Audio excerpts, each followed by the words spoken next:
Hello दोस्तों, कैसे हो आप सभी। उम्मीद है आप सब बढ़िया होंगे और अपनी पढ़ाई कर रहे होंगे। आज हम बात करने वाले हैं 10वीं कक्षा के अध्याय 5 के बारे में, जिसका नाम है तत्वों का वर्गीकरण।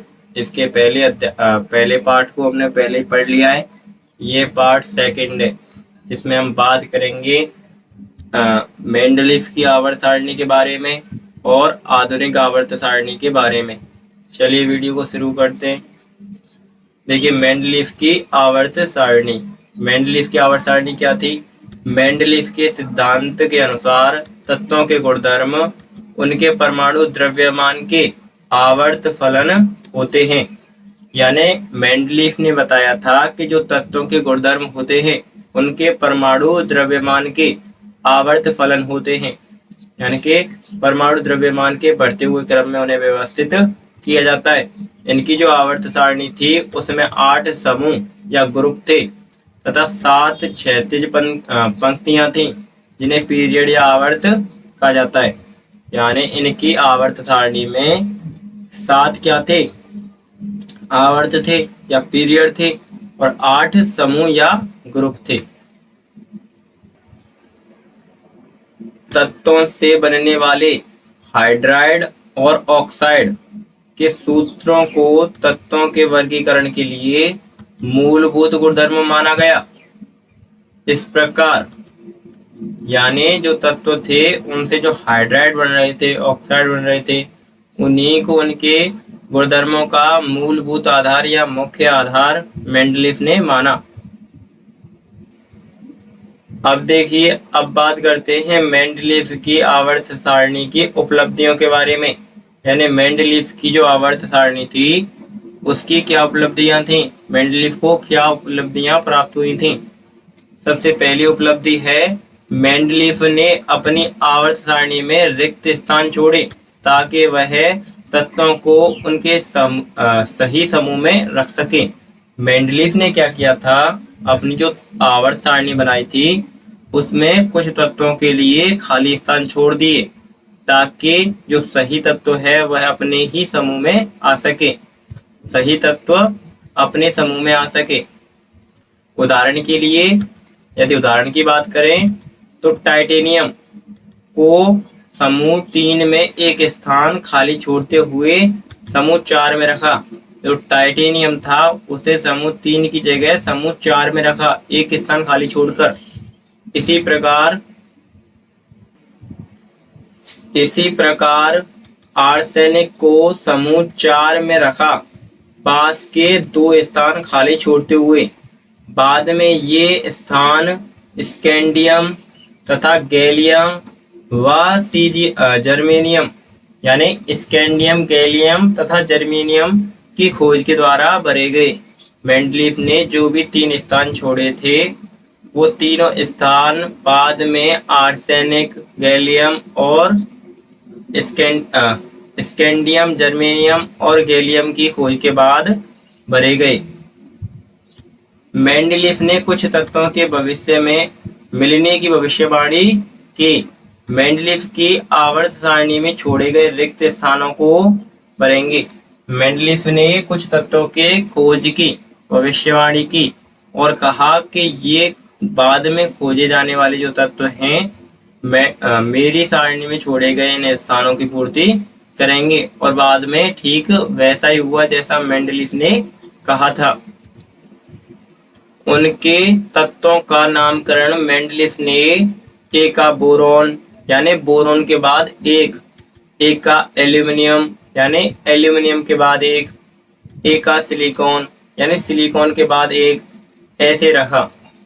यानी मेंडलीफ ने क्या किया, बोरोन के बाद एक खाली स्थान छोड़ा और उस डिब्बे का नाम क्या रख दिया, ए का बोरोन। इसी प्रकार एल्यूमिनियम के नीचे एक खाली स्थान छोड़ा, उसका नाम रख दिया ए का एल्यूमिनियम। इसी प्रकार सिलिकॉन के नीचे छोड़ा, उसका नाम रख दिया ए का सिलिकॉन। यहाँ ए का शब्द संस्कृत से लिया गया है जिसका अर्थ एक होता है। इससे हमें ज्ञात होता है कि नया मिलने वाला तत्व उस समूह में पिछले तत्व यानी बोरोन, एल्यूमिनियम, सिलिकॉन से कितने स्थान नीचे है। उत्कृष्ट गैसों के बाद में खोजे जाने पर भी उन्हें मेंडलीव की आवर्त सारणी में सरलता से स्थान मिल सका, वो भी बिना सारणी को बिगाड़े। अक्रिय गैसों के लिए बनाया गया समूह, उसका नाम 0 रखा गया या 0 रखा गया। यानी मेंडलीव ने जो बाद में जो अक्रिय गैस खोजी गई थी, मेंडलीव की आवर्त सारणी में उन अक्रिय गैसों को भी स्थान मिल गया किसी भी तत्व को बिना छेड़खानी किए, और उस नए समूह का नाम 0 रखा गया। अब देखिए मेंडलीव की आवर्त सारणी की सीमाएं या कमी। मेंडलीव की आवर्त सारणी की क्या सीमाएं थी या क्या कमी? सबसे पहले देखिए हाइड्रोजन की विवादित स्थिति, यानी हाइड्रोजन को स्थान नहीं मिल पाया था। हाइड्रोजन का इलेक्ट्रॉनिक विन्यास क्षार धातुओं से मिलता है। क्षार धातुओं की तरह ही हाइड्रोजन भी हैलोजन, ऑक्सीजन एवं सल्फर के साथ एक जैसे सूत्र बनाने वाला यौगिक बनाती है। दूसरी ओर हैलोजन की तरह ही हाइड्रोजन भी 2 परमाणु अणु है, यानी कि हाइड्रोजन जो है, हाइड्रोजन गैस, वह 2 अणुओं के रूप में या H2 के रूप में पाई जाती है। ठीक वैसे जैसे हैलोजन पाए जाते हैं, क्लोरीन गैस पाई जाती है Cl2 के रूप में।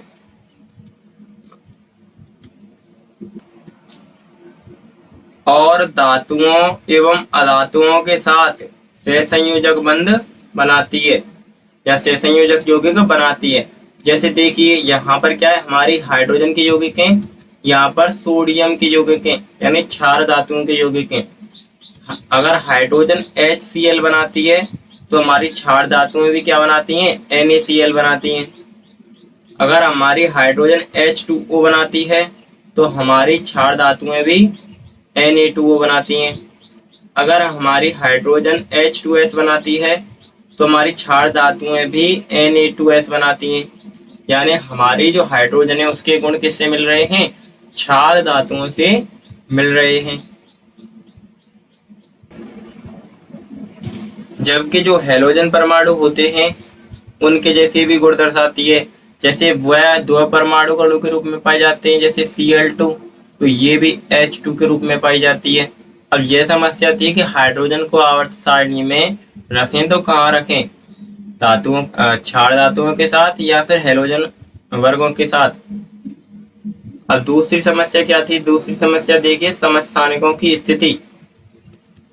समस्थानिक वे तत्व हैं जिनके रासायनिक गुणधर्म समान होते हैं लेकिन उनके परमाणु द्रव्यमान भिन्न भिन्न होते हैं, यानी इनके परमाणु क्रमांक समान होते हैं, उनके रासायनिक गुणधर्म समान होते हैं लेकिन उनके परमाणु द्रव्यमान या परमाणु भार भिन्न भिन्न होते हैं।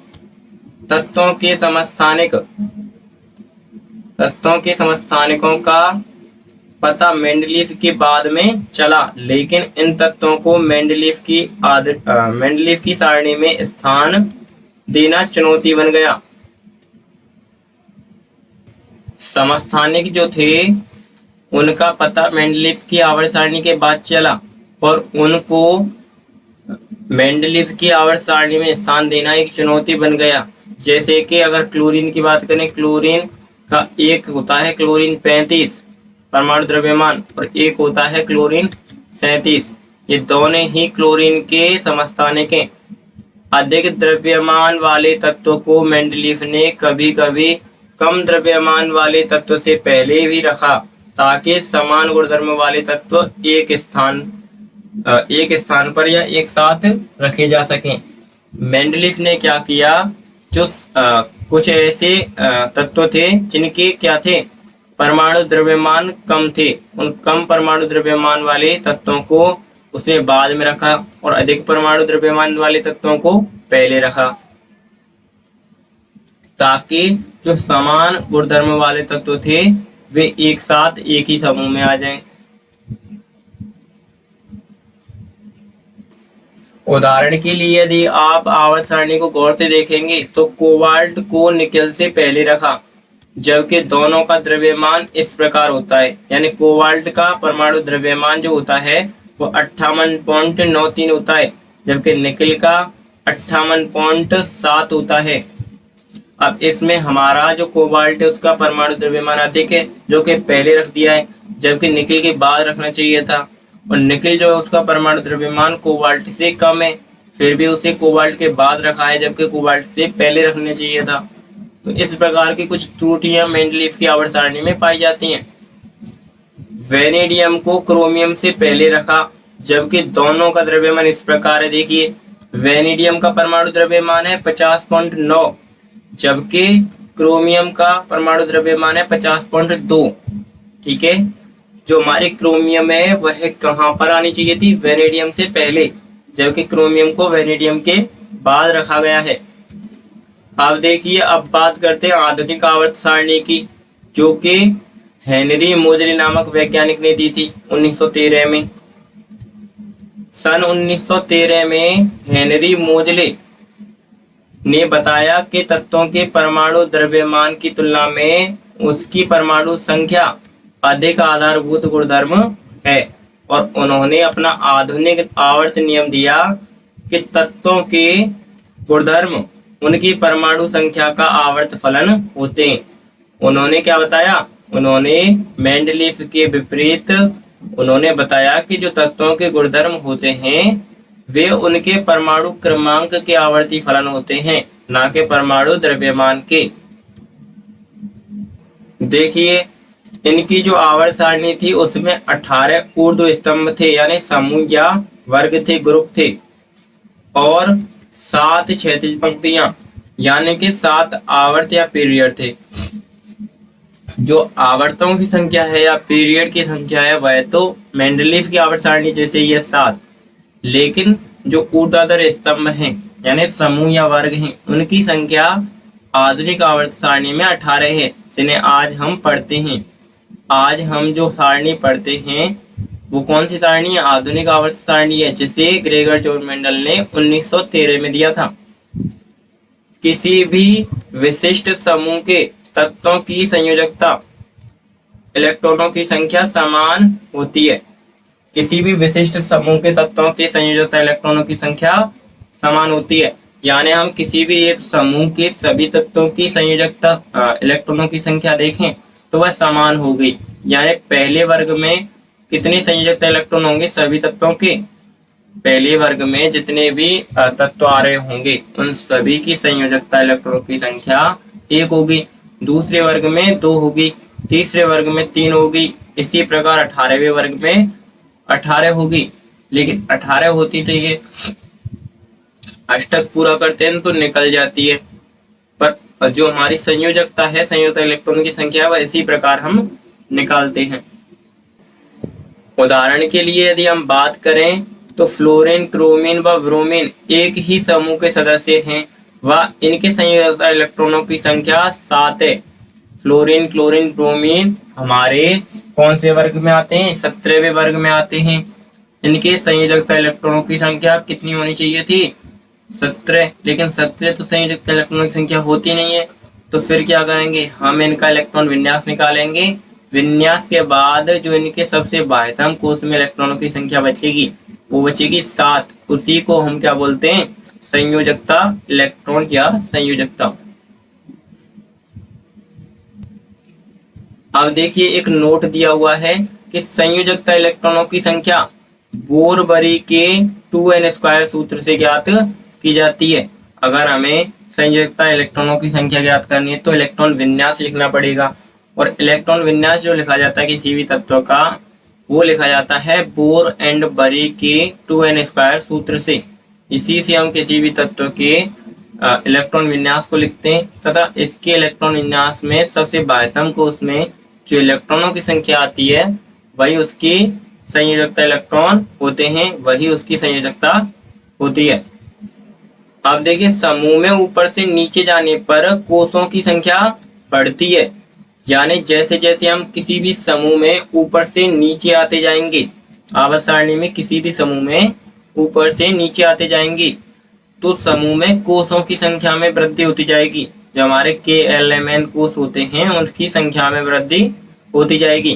किसी भी आवर्त में बाएं से दाईं ओर जाने पर संयोजकता इलेक्ट्रॉनों की संख्या में इकाई में वृद्धि होती जाती है।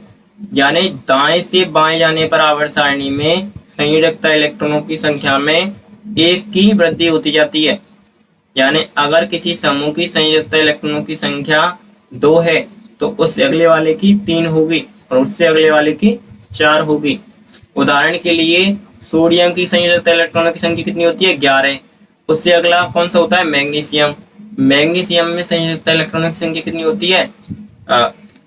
बाह्यतम कोष में इलेक्ट्रॉनों की संख्या 2 होती है, तो इसकी संयोजकता भी कितनी होगी?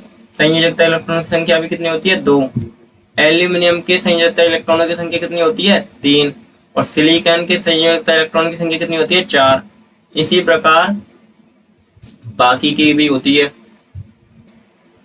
आधुनिक आवर्त सारणी के तीसरे आवर्त में आते हैं क्योंकि इनके परमाणुओं के इलेक्ट्रॉनों KLM कोषों में स्थित हैं।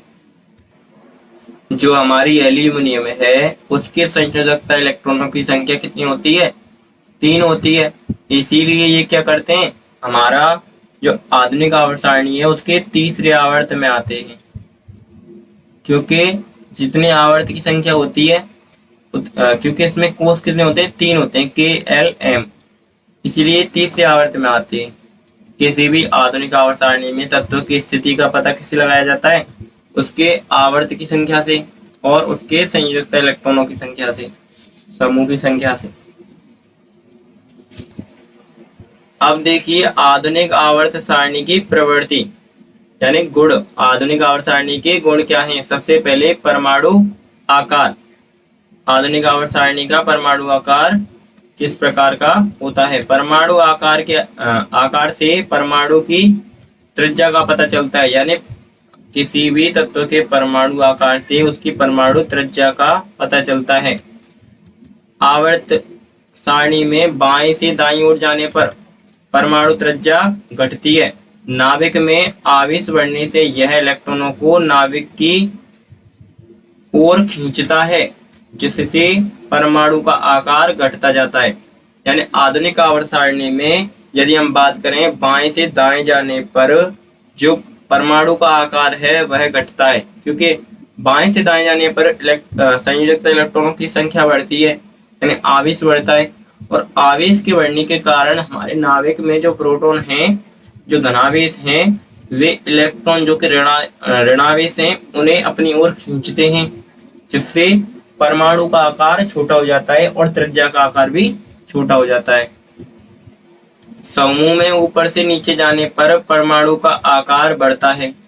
ऐसा इसलिए होता है क्योंकि नीचे जाने पर एक नया कोष जुड़ जाता है, जिससे नाभिक तथा सबसे बाहरी कोष के बीच की दूरी बढ़ जाती है। इस कारण नाभिक का आवेश बढ़ जाने के बाद भी परमाणु का आकार बढ़ जाता है। क्या होता है, समूह में ऊपर से नीचे आने पर परमाणु का जो आकार है वह बढ़ता है, क्योंकि कोषों की संख्या बढ़ जाती है। और आवेश बढ़ने पर भी सबसे बाहरी कोष में उपस्थित जो इलेक्ट्रॉन हैं उनका जो आकर्षण है नाभिक द्वारा जो उनका आकर्षण है वह उतना नहीं रहता, जिसके कारण परमाणु का आकार बढ़ जाता है।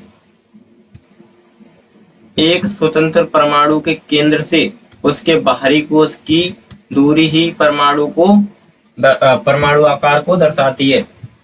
यानी कि एक स्वतंत्र परमाणु का जो केंद्र होता है, जो नाभिक होता है, वहां से लेकर उसके सबसे बाहरी कोष में उपस्थित किसी इलेक्ट्रॉन या सबसे बाहरी कोष तक की दूरी ही किसी भी परमाणु का परमाणु आकार होती है। अब देखिए धात्विक एवं अधात्विक गुणधर्म।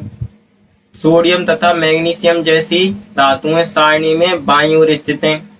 क्लोरीन, फ्लोरीन, ऑक्सीजन व सल्फर जैसी अधातुएं सारणी में दाईं ओर स्थित हैं। मध्य में सिलिकॉन स्थित है, जिसे अर्धधातु या उपधातु कहते हैं। यह धातु तथा अधातु दोनों के गुणधर्म प्रदर्शित करते हैं। जो हमारे अर्धधातु या उपधातु होते हैं वे धातु अधातु दोनों के गुणधर्म प्रदर्शित करते हैं। धातुएं जो होती हैं आवर्त सारणी में वे बाईं ओर स्थित होती हैं, जबकि अधातुएं जो होती हैं वे आवर्त सारणी में दाईं ओर स्थित होती हैं। अब देखिए उपधातु या अर्धधातु।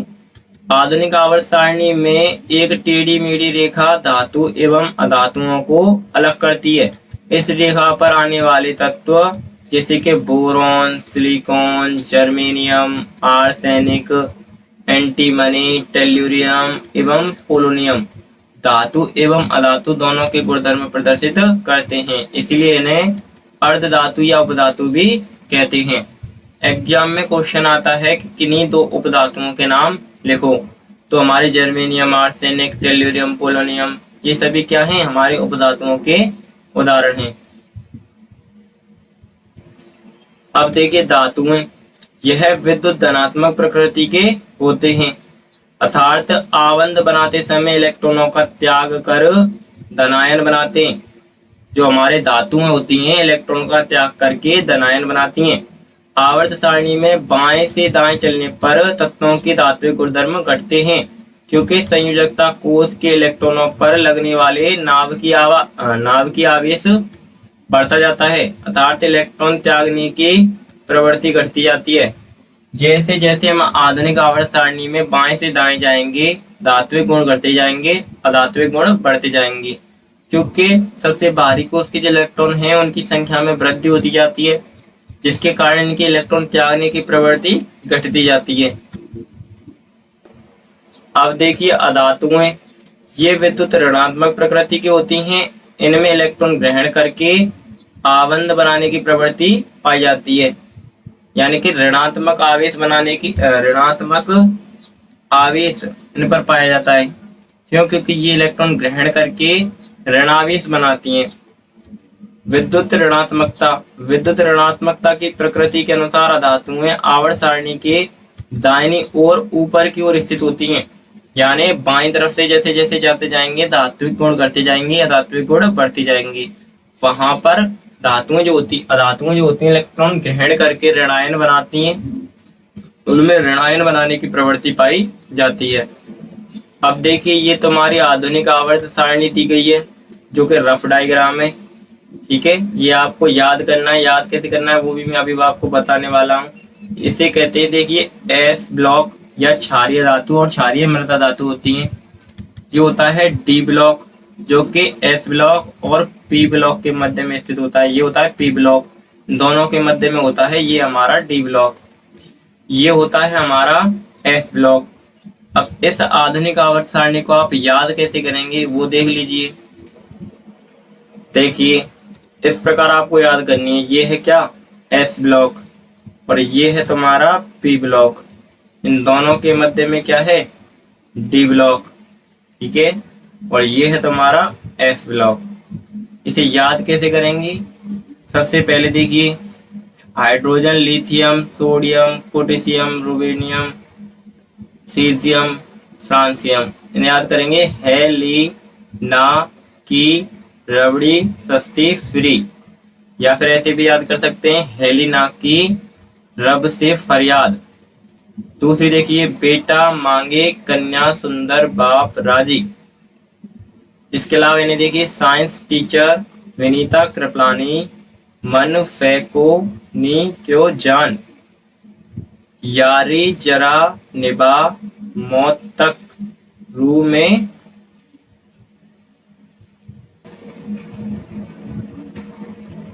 ये देखिए